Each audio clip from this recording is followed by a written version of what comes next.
Good evening, ladies and gentlemen. Welcome to Secrets of the Sire. We do this every week. We talk comic book movies and TV shows, comics, movies, TVs. We got a great in-studio guest today. We got Mr. Jeff Gomez, Transmedia guru, giving a thumbs up over there.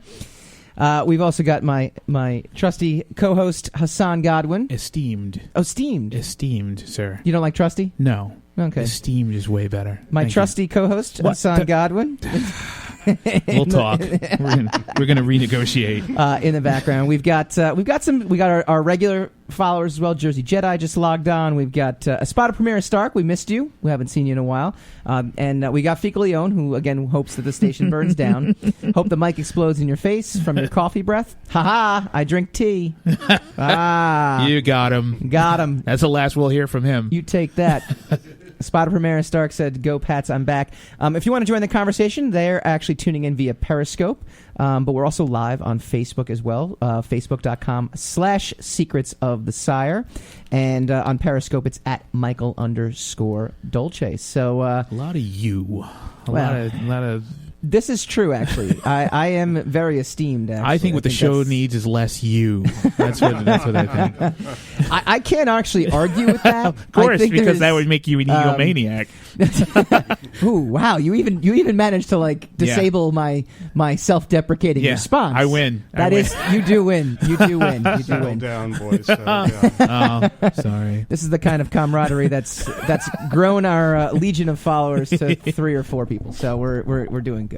But we do have some business to clean up before we do anything. If you're snowed in, which we kind of were last weekend, if you were snowed in and looking to entertain the kids, Fun Food Flip is the game for you. Each player gets dealt a hand of food cards and must come up with the most gross, most interesting, and most delicious combinations for each of the 4 courses. Just wait till your kids come up. Just wait to see what your kids come up with. If you like apples to apples, no laughing. You'll love Fun Food Flip. Go to funfoodflip.com. And I also want to welcome our newest patron. So if you go to, again, this is me, michaeldolce.com. It'll actually take you right to the Patreon page. It's just easier to remember. No, you're focused. That's good. Yeah, that's good. Focus is good. So our newest patron is Omar Morales. He's a great guy. I've actually colored a book for him a while ago called The Crusader, but he's got a story in the new anthology called The Forgotten. The Golden Age is back and better than ever, reimagined by top creators in the industry. This anthology collects over 20 short stories paying homage and tribute to some of the greatest heroes and heroines lost to time. What does that mean exactly? It means that these Golden Age characters were actually created way back in the 30s and then eventually fell into public domain, and now they're doing a cool little anthology resurrecting them and remodernizing them. But we don't need to really talk about Golden Age characters remodernizing because we're just Batman. And if you can see me on the feed today, it's Batman. I'm dressed like Batman, but you can't see me. Well, we actually maneuvered it so you can. See, look at this now. We're gonna show. Oh, no, we're going this way. No. There's Jeff Gomez. There's Hassan Godwin. Look at our technology. Our technology is awesome now, and we just made everyone. That's a contract violation, by the way. That's true. This is true. He's like, I got into radio, not TV. Yeah, exactly.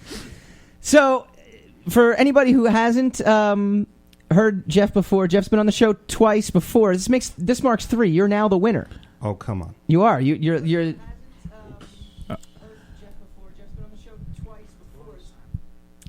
Echo.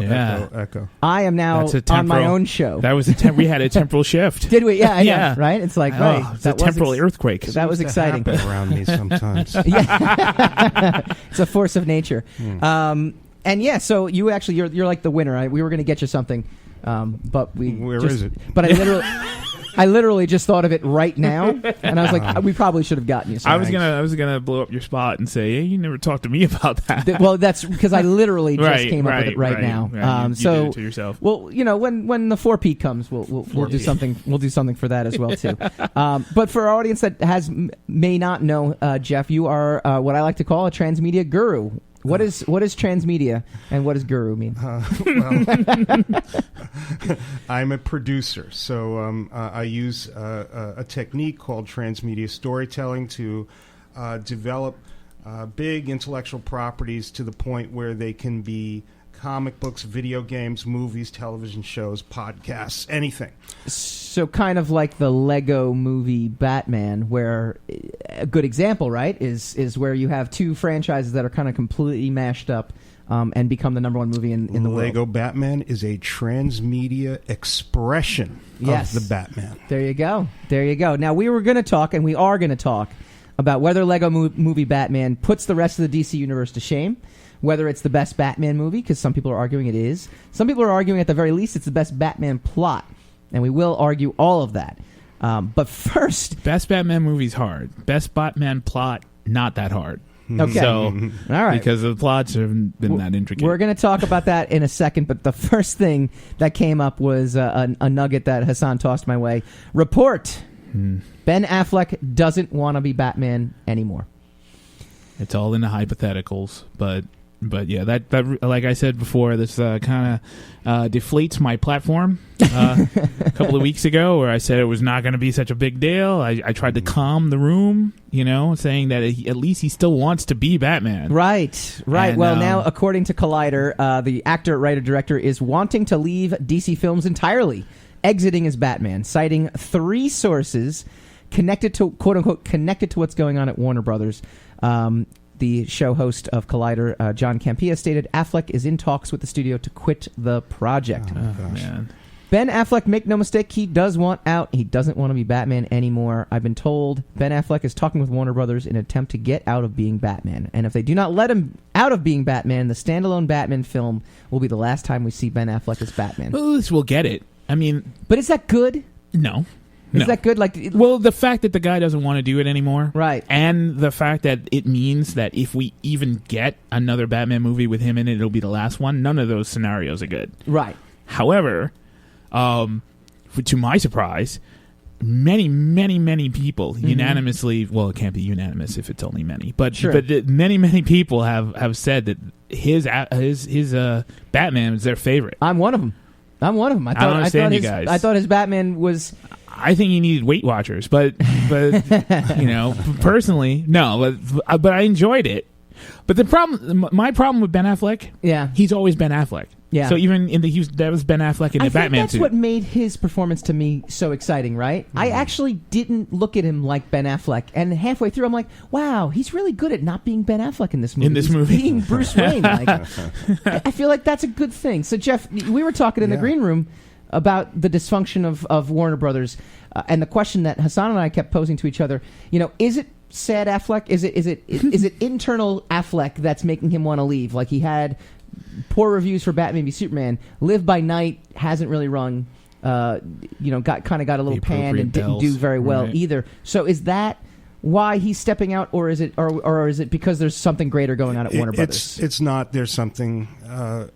There's a problem in the studio. And you can see this when you step back and look at the pattern that has emerged over and over again with the various productions that have come out, but also the productions that are right now in the process of being produced. So you have essentially really it's strange because Kevin Tsujihara, who's the chair of Warner's. He's the big kahuna there. He wants he understands brand and he understands how to cultivate brand, and yet he was given this amazing brand that at first he really didn't pay much attention to. Sure. My company Starlight Runner keeps tabs on all the studios and the processes of these kind of genre pictures, and eventually, when Marvel just took off, of course they're going to want to parlay their characters. The problem is, though, that Warner Brothers had a kind of auteurist approach, the director as artist. So you have the situation where they let Nolan have his Batman. Right. The problem with auteurs is that they break their toys when they're done. Right. So there's no more Batman after that third picture. And now you had you gave Zack Snyder an auteur the toys, and he decided to play out his fantasy of those characters, which was a deconstruction of the characters. Yeah. The problem is he blew them up Yeah. before a whole generation really understood who they Sure. were. And so that's what Ben Affleck walked into, a situation where his character was already deconstructed, where Batman was already, at the very start, at his darkest ever, pretty Yeah, much, yeah. that we'd ever seen him on screen, right, Hassan? Right. You think And- the killing probably, Well, right? yeah, the killing. It probably didn't help, right? But the branding and that Yep. sort of thing, he was an older, Yeah. furious Batman. Yeah. And where do you go with that character? Yeah.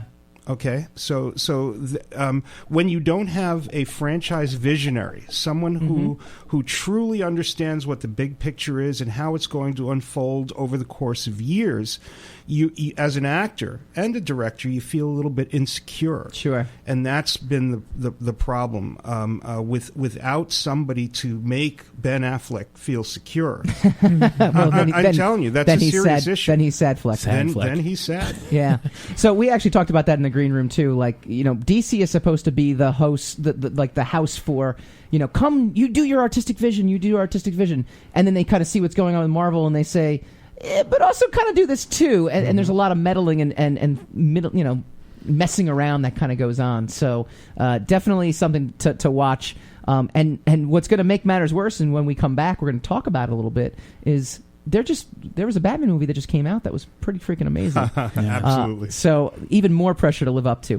We keep talking about this green room. What is the green room? The green room is an all-access pass to anybody on our Patreon page. Shameless plug. Secrets of the Sire is brought to you by all of our beloved patrons. We have dedicated fans: Omar Morales, Einar Peterson, Matt Byer, John Hoff III, Ashley Haikai, and our program director, Stephanie Dolce. Our executive producers, Steve Hovecki and Brian Phillips, who get access to that green room. And as always, our Uber fan, Christina Dolce. If you want your name shouted out on our show, or you want access to the green room to check out the conversation, interact with us before the show, go to our Patreon page, michaeldolce.com. Okay, when we come back, the Lego Batman movie puts the DC universe to shame. Oh.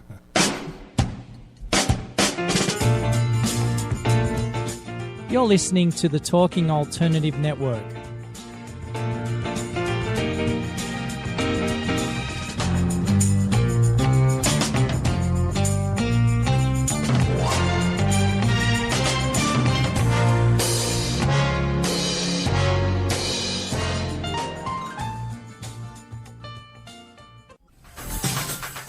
Hello, I'm JC. I'm Joan, and welcome to 21st Century Entrepreneur. We bring education, Insight, knowledge, awareness, trouble craziness, and fun for you, the entrepreneur who's looking to build your business. and your community. Listen every Friday from noon to 1 Eastern on talkradio.nyc. And you can tweet us at 21st CE Radio or Talk Alternative. Talking Alternative Radio, 24 hours a day.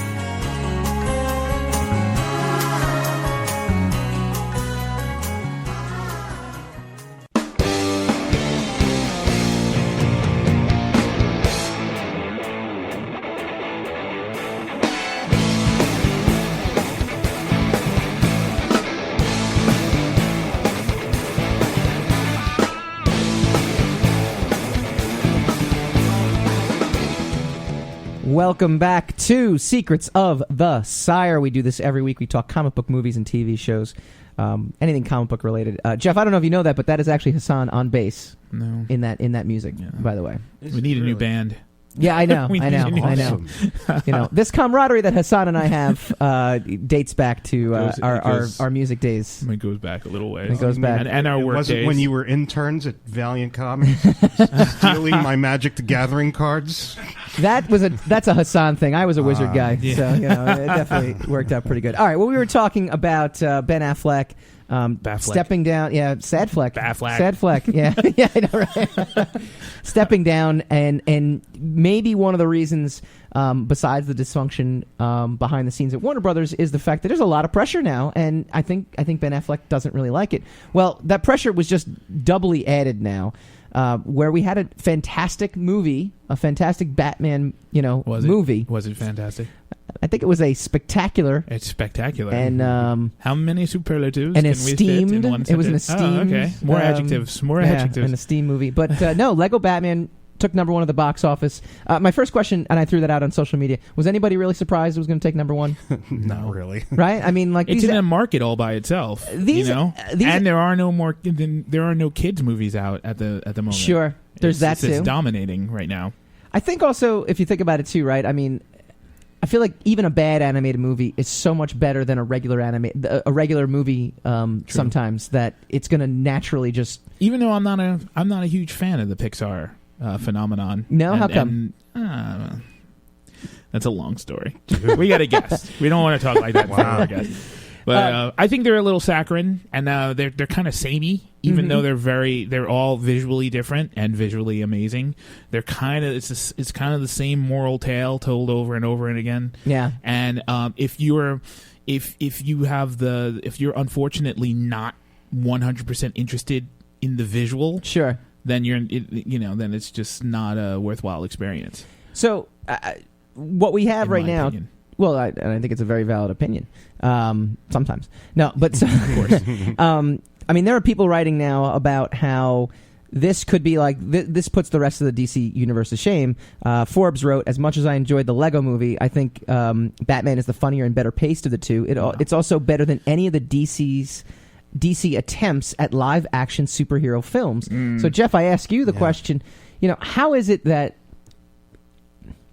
I guess there's so many questions actually in this, right? The first question would be, how is it that animated films always seem to get it right when it comes to story and pacing and dialogue? Like it always seems to just. Is it just because they're not working with actors and they can control every little thing, or is it because? I mean, why? What's your take on that? Here's how, and it's kind of a sad reason. There are very few people who are making all of these animated movies. Yeah. So it's really just a small handful of talent that are terrific at doing this. And they come out of just a very few factions in Hollywood, and they're just building great animated movies. And we're the ones that are really stumbling and falling are the ones that aren't made by those guys. Lego Batman was just made by top talent. Sure. Well, but Lego Batman is, but then Lego Movie was, and that's right. All the Pixar people. I mean, these are after I just. Well, Randy Hogan actually, who joined us in the Facebook feed, says he has no soul. That's why. That's why. But this is well known. I don't understand why. I actually saw the Lego Movie, which surprised the heck out of me about how fantastic it was. It's amazing. So right? if they're saying this is a Batman movie is better than a Lego movie, that's there are many. Big there shoes are to definitely, fill. But everything. It just always. I feel like animated movies just always hit the nail on the head in terms of character and story and I mean even like the art archetypal things. What's the conflict? What's the goal of the hero? What's standing in the hero's way? Another good reason is, and to speak to what you were saying before, Mike, is that there is tremendous focus on story in the production process of animated features. The script development process in Hollywood really is kind of broken. Sure, you've got to hit certain deadlines. Anyone from anywhere can impact a screenplay of a live-action film, whereas these animated studios are super insular. Yeah. And these are story specialists, and they're hammering and break it apart and put it back together until it truly starts to sing. Now, you guys worked on some licensed properties building story universes out. I mean, sure. Did you find that versus maybe working on stuff for Sony was it more fulfilling? Was it easier to work with, or was it kind of the same from what you guys do? No, it's what we do is tough. Yeah. We've worked with some animation many years ago, and more recently with STX Entertainment, and that's a pleasure because there is a lot more control that you can assert when we're working with a studio like Sony on a property like Spider-Man. Yeah. You have many people who are, kind of have to, I call it lifting the leg in dog vernacular. Yes, there we go. Mm-hmm. Yes. And you've got problems after a while. Yeah. For our audience, Starlight Runner is the company Jeff founded, and it works on story Bibles and story universes and helps them, develop worlds. Essentially, is what you guys build for these companies. Sure. And you were able to work on the Men in Black film and the Amazing Spider-Man franchise, and we'll get into that a little bit too, because we actually talked about that last time you were on as well too. Yeah. In what they chose not to follow and not to do, and all that fun stuff. But are mashups now the future of these big spectacle movies, the summer popcorn movies now? I mean, even if you think about it, right? Captain America wasn't a Captain America film; it was an Avengers film. So maybe it's within the same universe, but you're mashing up Spider-Man from Sony universe now, mashing in there. There's I'm going to just keep use the word mashing. Even M. Night Shyamalan, without giving too much away, is seemingly attempting to do. Oh, okay, yeah. Don't give away, because I haven't seen that far. But yeah, there you go. There's that. I had you on at a moment's notice, which I appreciated last year when Men in Black 23 was MIB 23 was announced, the mashup of 21 Jump Street and Men in Black, and they're making that movie. I mean, so is this the future? The idea of creating story worlds. I think it's a good one. It's a fun one. All of us were raised in story worlds. The Marvel universe, the DC universe. There's a continuity. There's an integrity. Things crisscross over. Star Wars is doing that. Harry Potter, to a degree, is now doing that, and that's great, providing you have a visionary guiding the entire process. You make more money. You're leveraging your assets. Look at the CW and all those DC superhero shows. Greg Berlanti has a special effects studio, and those are shared assets. Every one of those shows saves a lot of money by going back into those effects categories and utilizing stuff that they've got on hand. That's the kind of insight I would never ever even think to bring to the table, because I'm like, wow, look at that. That's pretty. That's really explosions. Beautiful explosions. So one other thing that Forbes wrote too when it came to Lego Batman movie, what do they know? Forbes. Well, it just happened. It's actually two articles. Well, actually, no, one link to the other article. I'm very lazy. Look, I just go to like one website. Really? And I'm like, here's Forbes. That's the research. Boom, done. Well, we have Patrick, our intern, but I have yet to utilize him for research purposes. I'm gonna have to start doing that. He just moves behind me menacingly. That's mainly what he does. Yes, essentially that is exactly what it is. There he is. Woo, menacing. There he is. There we go. Stop. I got a request from Sam to show more people on camera as opposed to just we me. need a bigger camera. I do agree with that. We need an entire sound system and department. I mean, that's 360. Yeah.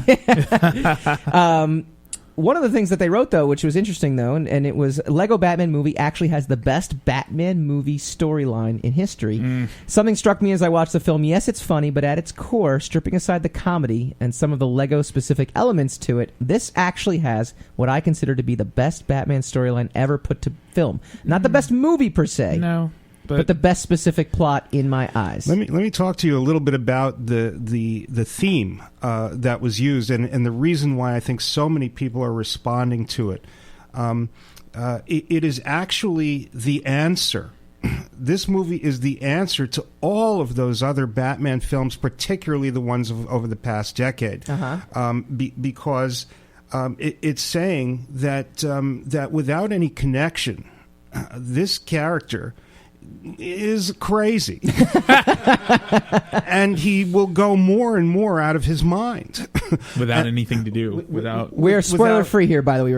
We're a spoiler free show. Okay, no, now we are. But spoiler-ish free.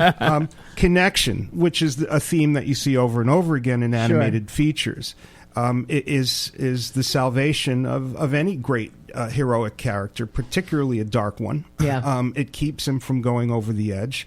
And people, I think, are responding to that because they're kind of tired of killer branding Batman. Sure.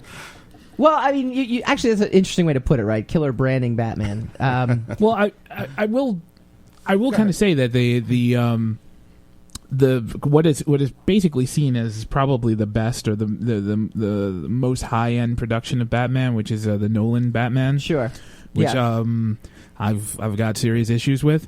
Wait, hang on. Funny you mentioned that because How in the article, dare you. they Yeah. actually say that plot-wise, as great as those Nolan films are, he can line up dozens of websites where people are actually finding the plot holes. So, which is years ago. When they were at their peak and you couldn't say anything bad about them, I Sure. said eventually when the next Batman comes yeah. out, they'll start to deconstruct all of this That's right. stuff. That's right. Just as we were talking in the green room about, or you just mentioned, I love the plug. Jeff. I love the plug. Yeah, for the yeah, green no, room. I'm part of That's it. Right. You're the machine. I was there.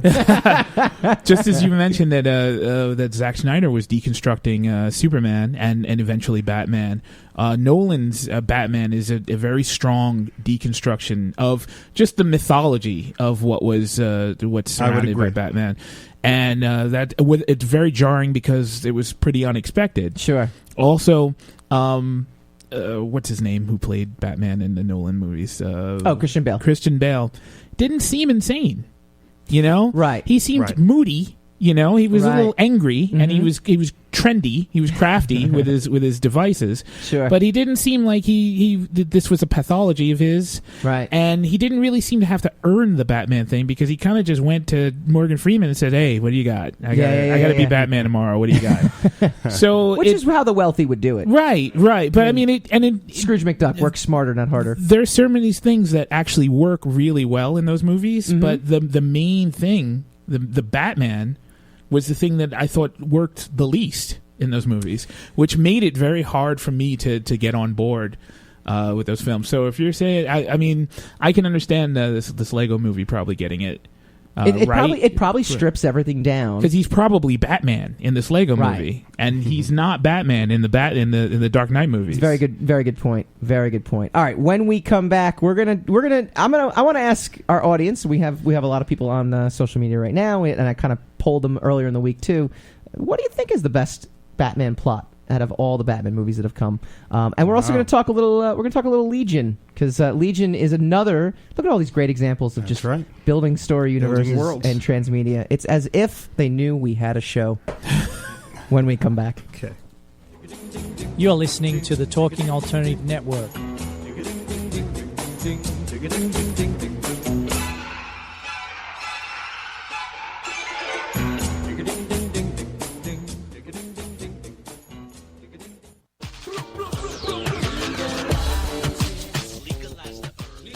If you have an interest in marijuana, you want to know about marijuana, law, policy, and culture, then feel free to join me, Joseph A. Bondi, every Friday at 11 o'clock in the morning on my show In the Know 420 on TalkingAlternative.com. Legalize the herb to continue to resist the passage of this necessary legislation. Hi, this is Rob Kay. And I'm Callie Alpert. And we're hosts of The Rob and Callie Show. Are you looking for a show that talks about real stuff like life, love, the pursuit of being yourself? Then you have come to the right place because we cover topics ranging from chivalry to gratitude to your relationship with money and everything in between. So listen to us on The Rob and Callie Show Tuesdays, 8 to 9 o'clock Eastern Standard Time on talkradio.nyc.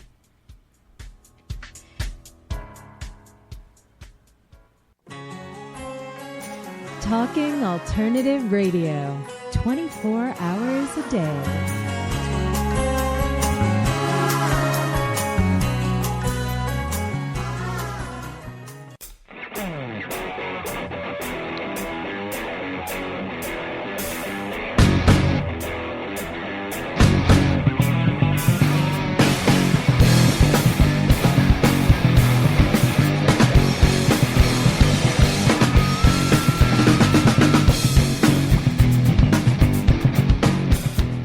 Welcome back to Secrets of the Sire. We do this every week. We talk about comic book movies, TV shows, anything related in this pop TVs? culture. Well, we talk about TVs as well too. The stuff on the new TV. Panasonic is fantastic. Yes, I've heard I'm telling you right now. You know the one that shows the pictures, Right, man, right. That with the move, words, actually, Oh, with man. Yeah, no, we're going to move on from that. We got a tremendous guest in studio. It's Mr. Jeff Gomez, our Transmedia guru. Again, you can stream us on Facebook, Secrets of the Sire. Do it. S-I-R-E, Secrets of the Sire, Facebook.com. You can also get us on Twitter, Michael_Dolce. Michael. My Instagram is mdolce64. Yeah, I mean, at some point we'll do something with this. Yeah, Hassan made a grand declaration in the green room. He is going to actually participate in social media. Yes. I'm threatening to do so, which is very scary. Which I for social media. Yes. In advance, I apologize to everyone for what's about to happen. So we were talking before we went to commercial about what the best So Lego Movie Batman. Apparently, to all the reviews, just hitting the nail on the head in terms of like a great Batman movie. And Jeff, you even said like this is depicting Batman the way he should be, which is crazy. What's the best Batman movie plot? We'll take Lego Batman movie out of the equation for right now, just simply because people might not have seen it yet. We don't want to spoil anything.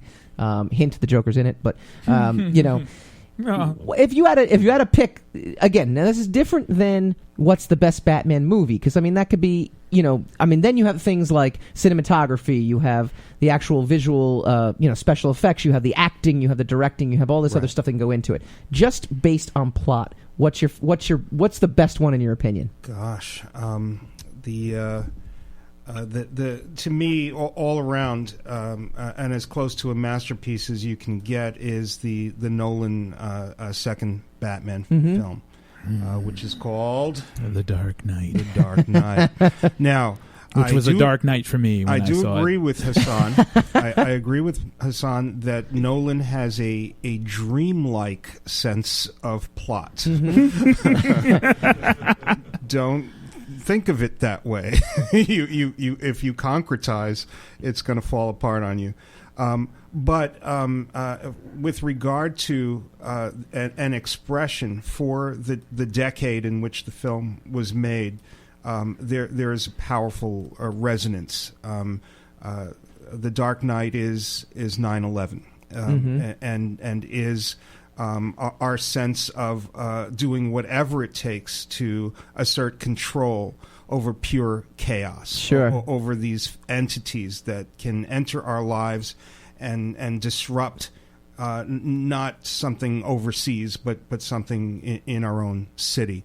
And that's terrifying. And the Joker, the Heath Ledger's incarnation, really was quite striking. I think so. Now you kind of rolled your eyes at The Dark Knight being the best, Hassan. I only rolled my eyes because it's like a standardized answer. You hate the norm. You hate when a conglomerate of people come together. The Dark Knight is contrary. The Dark Knight is the best, probably the best Batman movie. Sure. All three of those Nolan movies are fantastic movies. Yeah. They're just bad Batman movies. Yeah. But it's a great movie. The reason The Dark Knight kind of transcends and rises above everything is because it's really a Joker movie. And as a Joker movie, it's amazing. Excellent. Yeah, it's a great point. And Batman's just kind of there. But it's true. But mostly it's a Joker movie. And Heath Ledger's Joker just kind of rises out of the screen, and it ruins the Joker for everyone who's going to try to do the Joker afterwards. So we were actually talking about this, not just in the green room, but in the research prep, because we do some research. We do.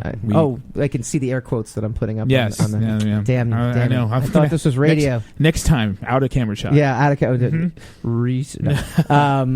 But we were actually, we were discussing though too, and you kind of fancy the first Tim Burton movie maybe as having the best plot. I think that's well, you know why? Because it's simplified. It's Occam's razor. It's like, I'm Batman and you're the Joker. I'm going to stop you. Yeah. No, but you had an even deeper perspective, which I thought was pretty cool in terms of the attention that Jack Nicholson's Joker is trying to get. of the actual ideal of it. It's more so the reason those two heroes clash is because they're both freaks, and one wants to out freak the other. Sure, and that.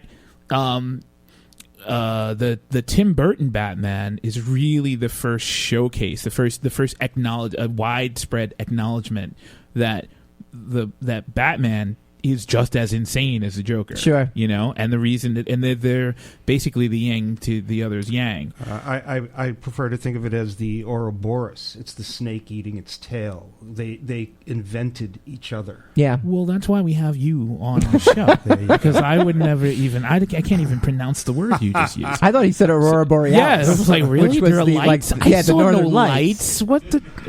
This Gomez guy You're doesn't know what making he's talking about. fun. You're making fun. There's Aurora Borealis Jocularity. in your kitchen Jocularity. right now. Right now. Yes. It's Come just- on, who but likes no, The Simpsons? Come on, come on. It is absolutely true. I think that the need of the two to keep slamming into each other until one of them has died, and then subsequently in the years that came after, they've done most of the great Batman stories are about the just the two of them and that strange. Relationship that they have.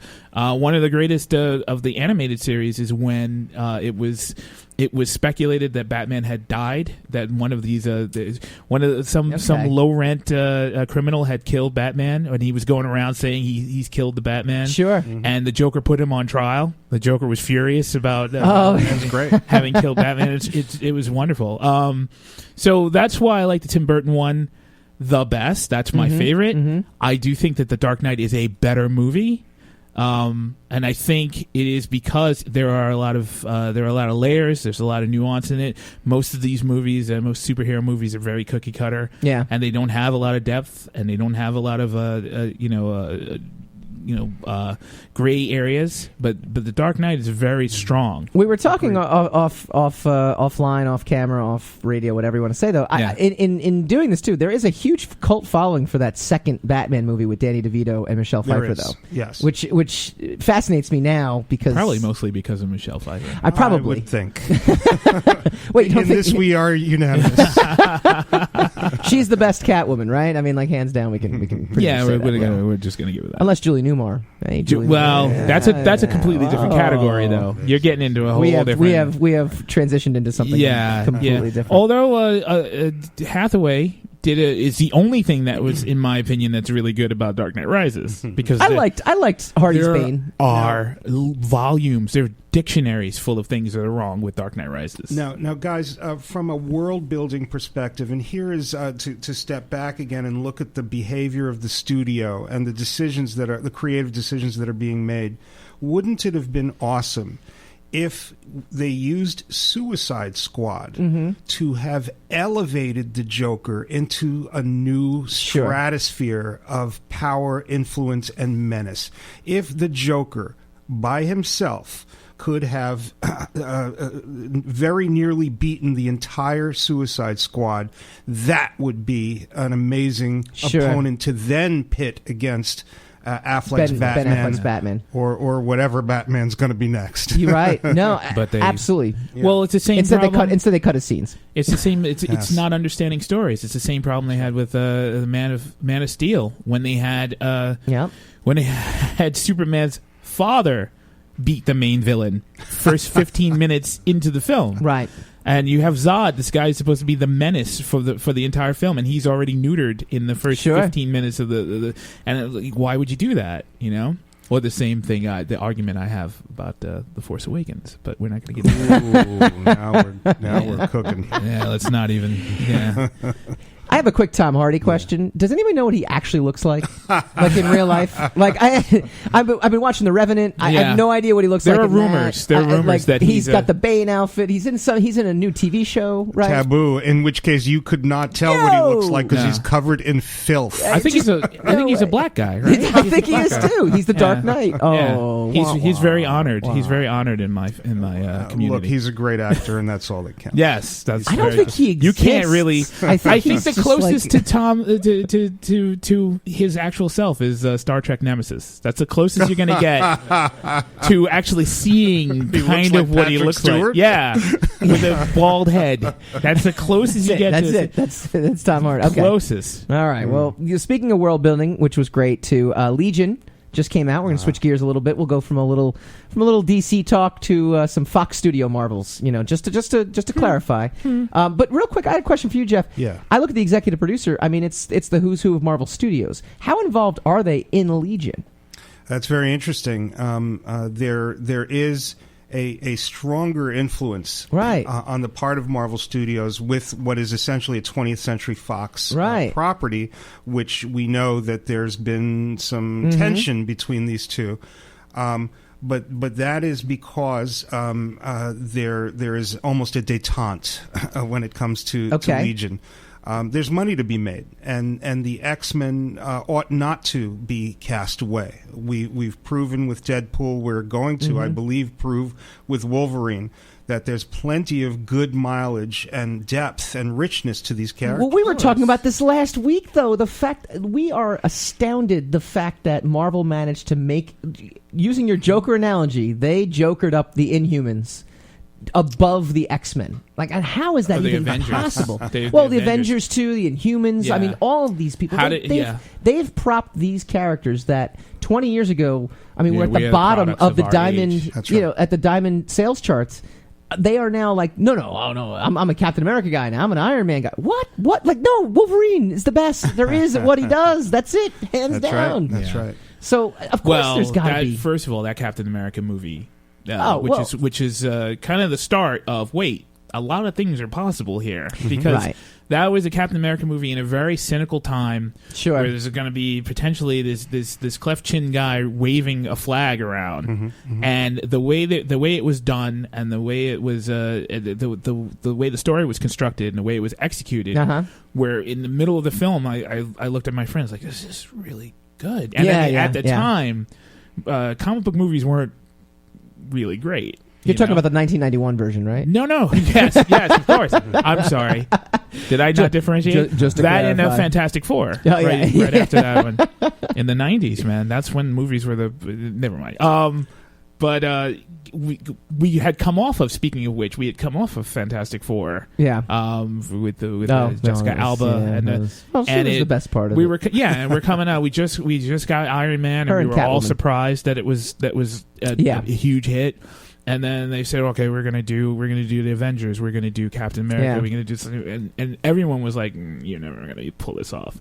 And Captain America. Let me talk about Cap a little bit from a business standpoint. There were people who told Kevin Feige and the Marvel guys, you can't win with Captain America because as soon as it crosses the ocean, nobody's going to watch this. Sure. And the bottom line is the smart thing to do was to give Captain America a set of universal values and be true and authentic to those values, because everybody could look at a skinny guy who wants to participate, who wants to do something, serve his country, and can't, and then the machinations of that plot are appealing universally, and then escalating it in the next picture by giving him not a foreign enemy, but an enemy within a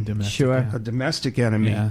Let the world know that Captain America was going to stand for his values, not blindly follow whatever the government tells him to do. And that really created an embrace of that character. And I've been around the world. People love Captain America. Well, it was an amazing movie. That's actually my favorite of the standalone movies, was that original Cap. The original Plus, Cap. No one likes Nazis. Plus, it's a period piece.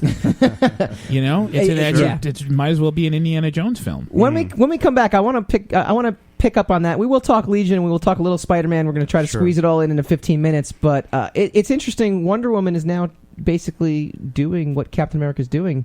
I want to get your thoughts on the period piece and the comparison to the two. You're listening to the Talking Alternative Network.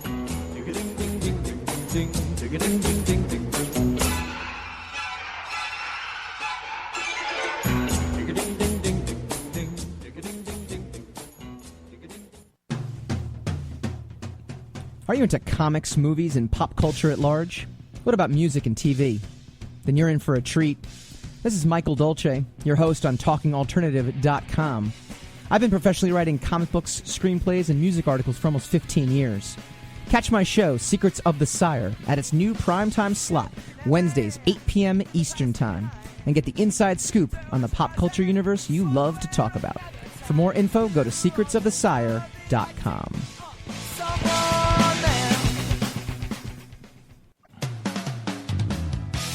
TalkingAlternative.com.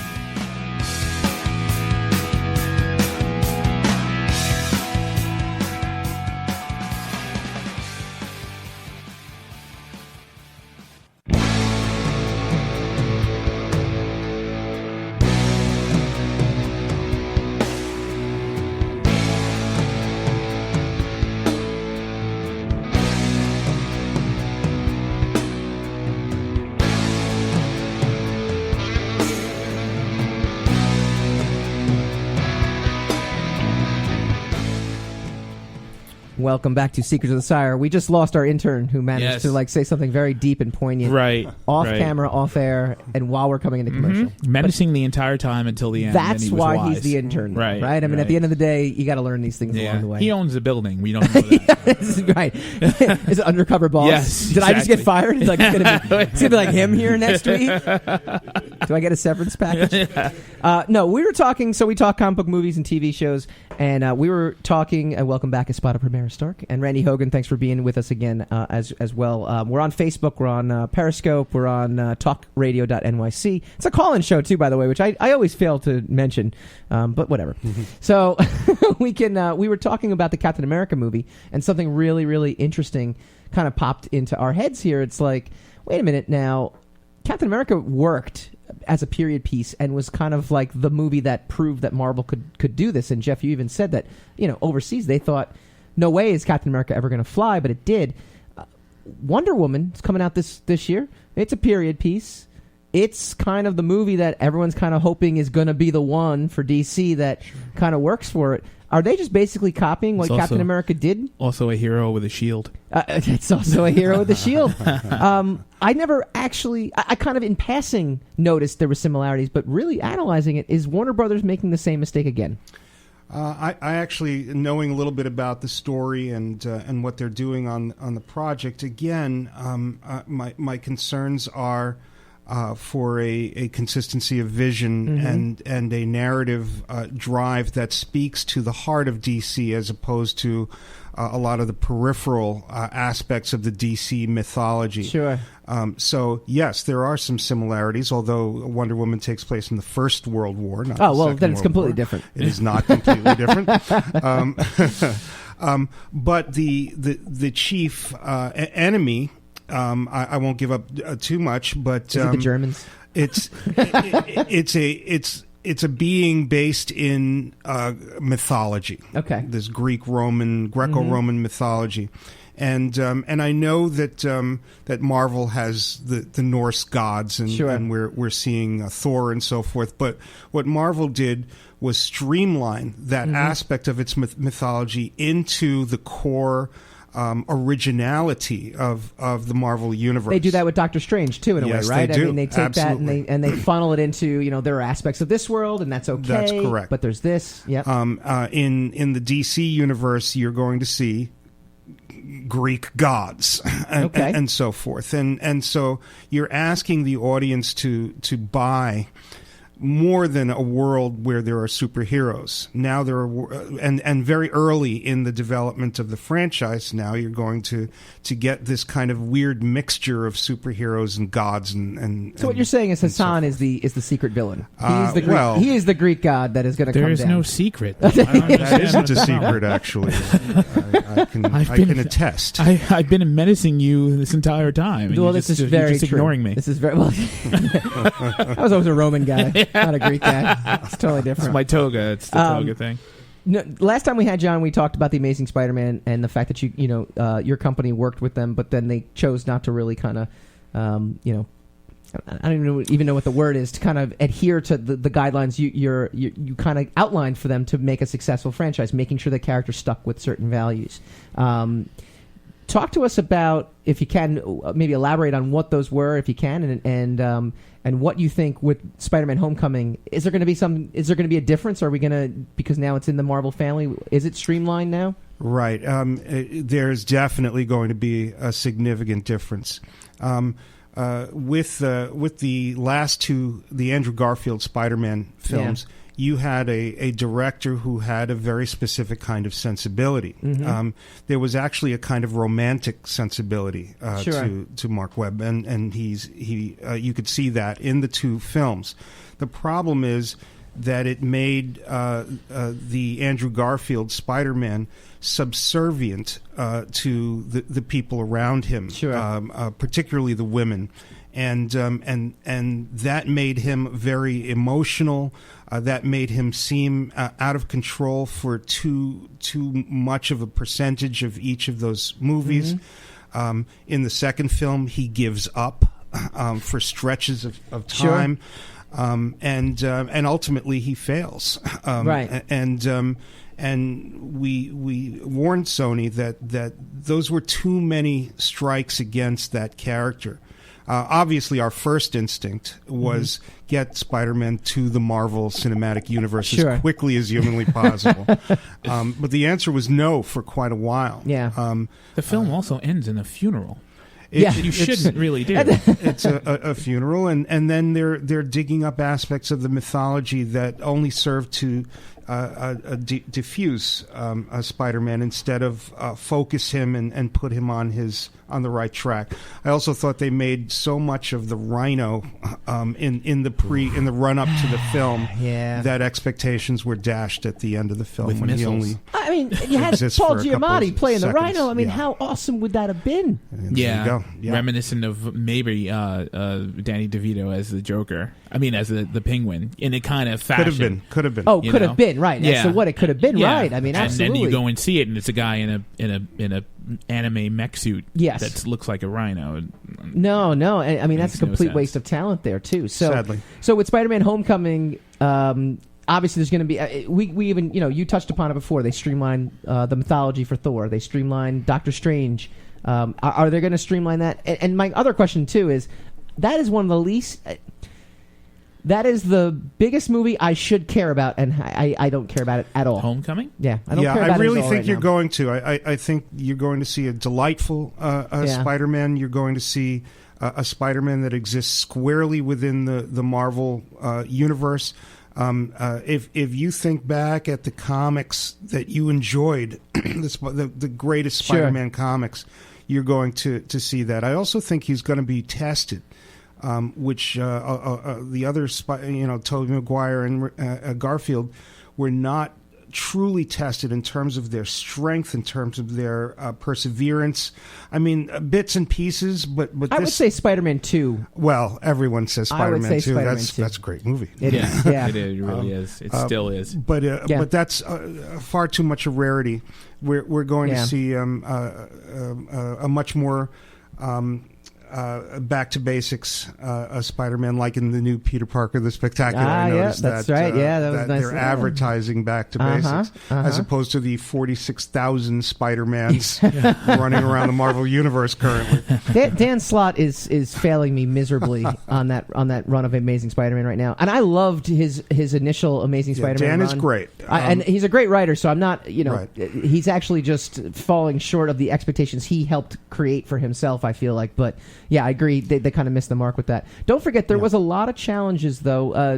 The Spider-Man characters faced significant test in the third Spider-Man. That hair was terrible. I mean, it was just terrible. Like, really bad. The whole goth look. I mean, it was just, it's not a good look for him. The third movie is not to be... It's really not to be discussed at all. So we've covered a lot, and I'm glad you brought up the Chip Zdarsky, going back to basics. I'm worried, though, that Spider-Man is overexposed, though, at this point in the film universe, right? I mean, I think that the fact that, what do we have? This will be the sixth movie, essentially. Be the sixth movie in 15 years? I mean, essentially, right? I mean, that's... It's still being beat by Fast and Furious, so I mean, and look at the moneymaker. But look at Dom, though; he's turning on the crew this time. I gotta see that. I've seen a whole lot of Tony Stark lately. This is true too. I feel like that's an overexposure too. Like in my mind, I'm still looking forward to the next Batman movie, even though he's been around just as much as Spider-Man has. But I don't know. I mean, what is it? Yeah. Is it maybe because they haven't?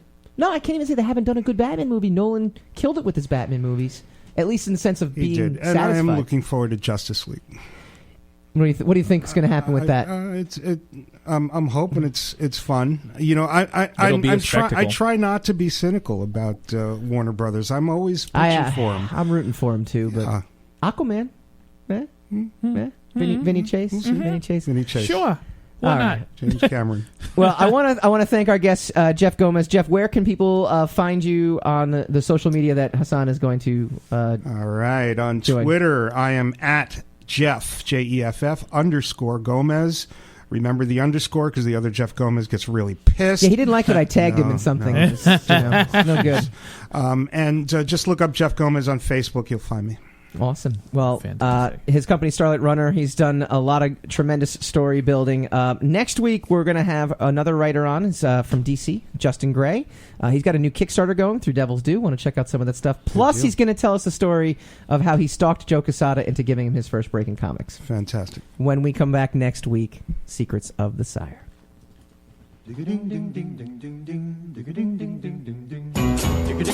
You're listening to the Talking Alternative Network.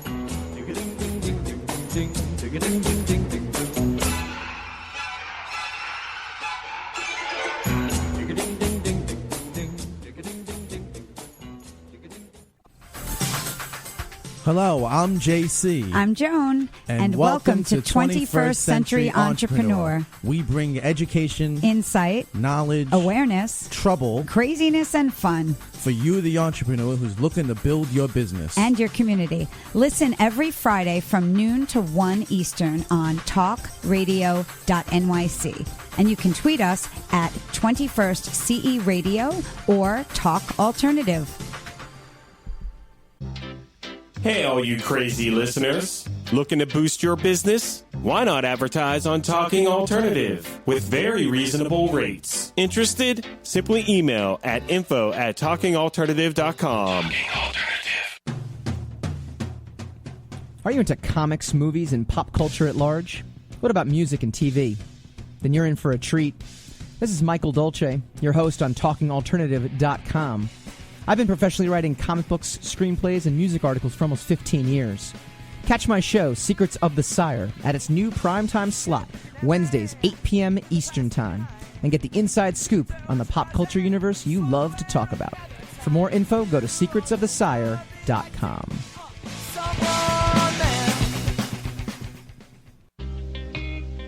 You're listening to the Talking Alternative Network at www.talkingalternative.com. Now, broadcasting 24 hours a day. Talking Alternative. Hi, this is Rob Kay. And I'm Callie Alpert. And we're hosts of The Rob and Callie Show. Are you looking for a show that talks about real stuff like life, love, the pursuit of being yourself? Then you have come to the right place because we cover topics ranging from chivalry to gratitude to your relationship with money and everything in between. So listen to us on The Rob and Callie Show, Tuesdays, 8 to 9 o'clock Eastern Standard Time on talkradio.nyc.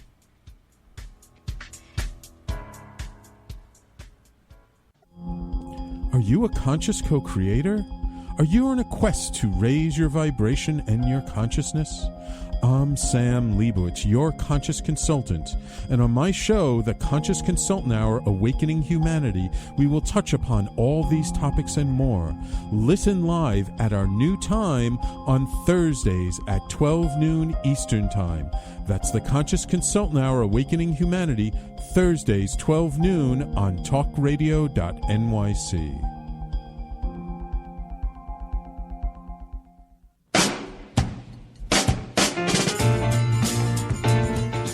You're listening to the Talking Alternative Network.